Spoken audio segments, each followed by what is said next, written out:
Hello, I'm Colonel Rick Ryles, U.S. Army retired, ex-staff for Asia, presently located in Tacoma, Washington state.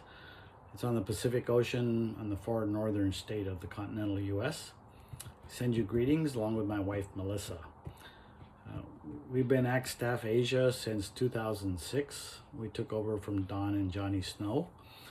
And we've been involved with ACTS since about 1985, so well over 30 years. And we cover East Asia, Southeast Asia, and South Asia for our ministry. So hopefully somewhere down the line we'll have a chance to meet and greet and have fellowship together in person, which would be great. But Lord willing, that will happen sooner than later. So today's topic is personal testimony. And it's one of those topics that has been near and dear to me because God has given me many pieces of testimony that I've been able to share around the world because he's been so good to me in my life. So let's jump into this topic. In 1 Peter 3:15 it says, "Always be ready to give a defense to everyone who asks you for a reason for the hope that is in you." So as you live your life is a living testimony. So as you live your life in a positive way, people will ask you questions about why you're different in the workplace. So we as military veterans and retired and active forces, we should always have prepared a testimony so that we can give it away at a moment's notice. That's the hallmark of military and police forces, that we prepare before bad things happen or good things happen, or we are always prepared no matter what the events that come before us. So we should be prepared to give that testimony away, but we need to be ready. So that's what we're going to talk about today. First of all, Christ tells us to make disciples of all nations from Matthew 28:19. And discipleship begins when someone commits his or her life to Christ. So we are called to make disciples. So part of that disciple building training is sharing testimonies and how God has worked through you to get you through the hurdles or the challenges of life. So God calls us to share those with others, to help disciple others as they grow in Christ. And leading military people to a saving knowledge of Jesus Christ is a core function of the MCF. So personal evangelism is a key component of how an MCF should work. And the personal evangelism is a joint work between God and man. We can't do it all by ourselves, and God chooses to use us as his hands and feet and mouthpiece. So it is a joint work. And because it's a joint work, prayer is an essential component of evangelism. So we must be always praying for the people that we're talking to and sharing Jesus with. And there's many different methods of leading someone to Christ, but today we're going to talk about sharing our personal testimony because I believe it's one of the most effective ways to spread the gospel and also to encourage and challenge believers to draw closer to Christ. So what is a testimony? So today we're going to talk about two types of testimonies. There are other types, but the two main types that we'll discuss today is first a story about what Jesus has done in your life. This could be a miracle, it could be a series of events, it could be a hard time in your life where nothing else worked other than leaning on Jesus and how he got you through it. So every believer, every Christian has stories about how Jesus has gotten them through the hard parts of life. The other part of testimony, the other type of testimony is your conversion or your how you met Jesus testimony. So we'll talk about both types today. First, it's very important that you speak and live out your testimony. Living out means living the life like Christ in a Christ-like manner so that people will listen to you because you are different. If you are the same as everyone else, no one will listen to you because your problems are their problems and their problems are your problems, and there's no reason to listen to you because they have the same issues as you do.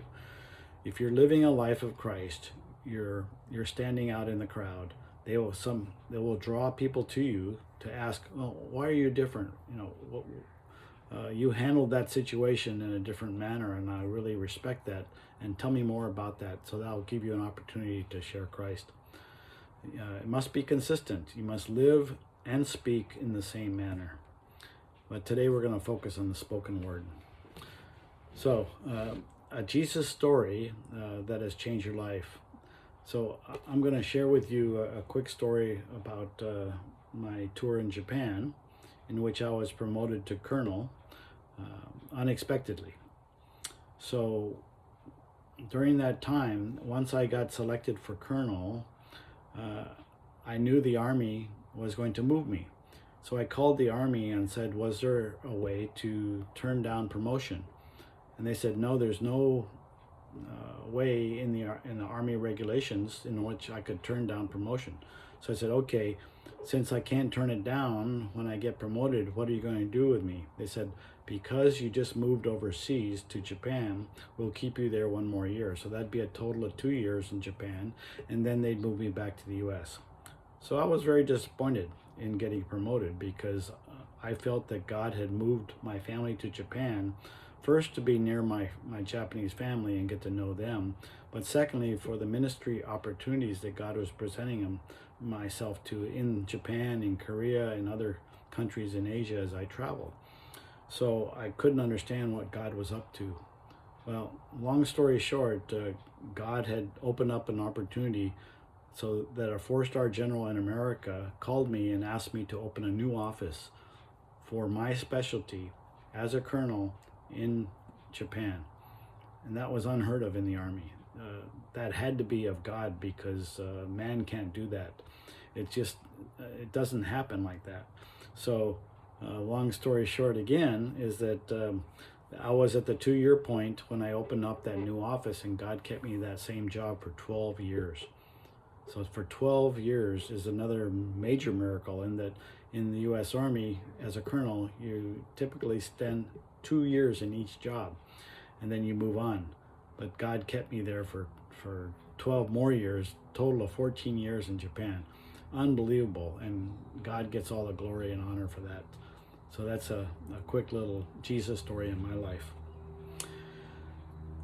Now the next type of testimony is how you met Christ. So let's talk about that a little bit.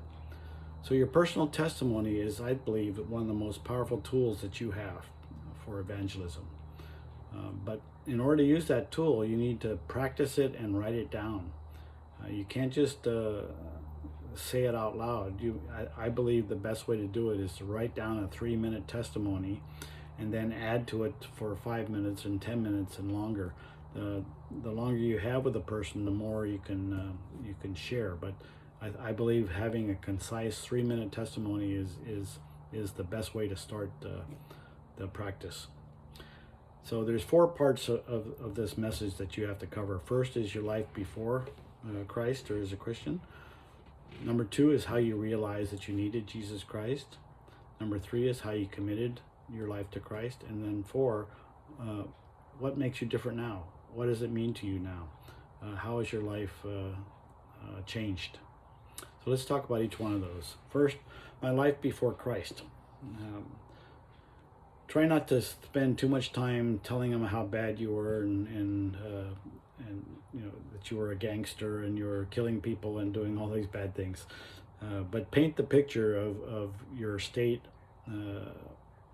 your feelings about God, your general sins and things like that, just to give the picture of what type of person you were, and try to connect with the person that you're talking to. For example, if that person has a pilot's license, he flies, and you are a pilot, you can connect with him in those terms. So try to connect with the person you're talking to. Number 2, how do you realize I needed Christ? What was missing in your life? Did God bring you through a tragedy where you lost a loved one? How did you get to the end of your rope, as they say in English? How did you get to the end of the rope, or into the bottom of the pit? and had to look up, and the only way up was to see God and how he could help you. So what was missing in your life? Number 3, how you committed your life to Christ. Did a friend come alongside? Did a wife, did a sister or brother, a mother or father come alongside you and share Jesus with you? How that happened? And how did you accept that free gift of salvation? And then 4, what does it mean to me now? How is your life different? How have you changed? What's different? So try to paint a good picture of how God has changed you and be able to share that with other people. So now I'm going to take a quick break and share with you my personal testimony, hopefully within 3 minutes. So first of all, my testimony is called God's Providence. It's a large English word, but it means God's plan, God's personal plan for my life. And I use Romans 8:28 as my life verse. So it says, "For we know that all things work together for good for those who love God, who are called according to his purpose." So that verse spoke to me when I first became a believer, because I started to piece together all my past. And in fact, I started in December of last year to write my autobiography, and I have a Christian writer that's helping me. And so I've been able in the last 7-8 months to start working through the different parts of my life, and it's just amazing to see how God's hand was involved through my entire process of my life. So you need to pick a simple way to memorize your testimony. So what I've done is I've used similar words to outline my basic story, and then from there, given how much time I have, I can expand the story quite easily. So what I've used is 3 basic titles. First, Lasting Decision. Next, Last Rites, and it's RITES, and Last Chance. So those are the basic building blocks of my testimony. So quickly, Lasting Decision was that my mother, who was a Japanese teenager who got pregnant by an American soldier in Japan in the early 50s, chose to give me birth, chose to have me instead of going the abortion route and killing me inside the womb. So that lasting decision was not made by me, it was made by my mother. But that gave me the chance for life. And in fact, I say that God gave me birth so that he would give me one more chance. And then my mother waited for my father to come back from the U.S., and he never came back. So at age 4, my mother had given me to an American family for adoption. So I was adopted by Americans at just 1 month before I turned 4, and taken to America. Once I was taken to America, I caught some sicknesses, and I went into the hospital, and they gave me penicillin, which they didn't know I was allergic to. So I went into shock, and I eventually went into a coma, and the doctors gave up hope that I would live for very much longer. So I was in a Catholic hospital, and they gave me last rites. Last rites is a sacrament in which the priest comes, they pray over you, and they sprinkle holy water on you and anoint you, and basically say goodbye. And so everyone was crying, the doctors, my parents, and but God said, no, I have a plan for your life, and he allowed me to live past that one. So there's 2 chances, both at 0 and at age 4, I could have died very easily, but God gave me a chance to live. And the reason I believe for both those opportunities to live was that God had a plan for my life. Well, my life went along fairly normal after that until I hit age 30.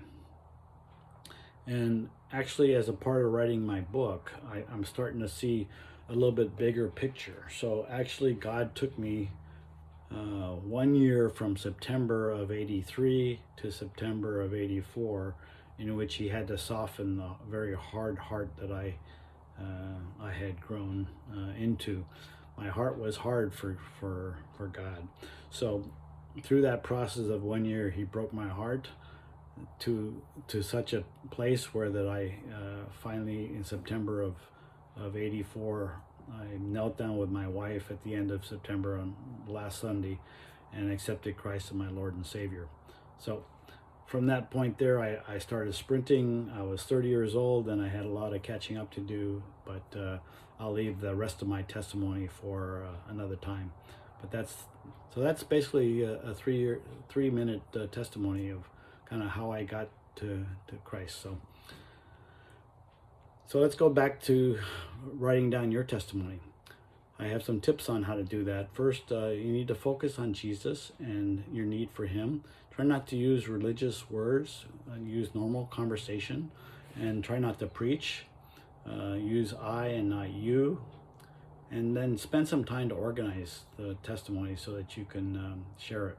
Write it down in your own language for a 3-minute testimony. It's always good to type up and have there available to you, and then you can expand on it as you need to. And then look for opportunities to share your testimony with others. So in summary, your personal testimony first must be written down and practiced. You really need to do that. You need to practice so that you can easily give it away. Focus on Jesus and what he has done in your life. Share both in word and action your testimony. Then look for opportunities to share the good news for those who cross your path. So hopefully you've learned something today, and hopefully you've been challenged to write down your personal testimony. So I pray that after listening to this, you'll spend some time writing down at least a 3-minute testimony, and then be prepared to give that at your next opportunity. God bless you, and I pray that we'll meet soon. Thank you.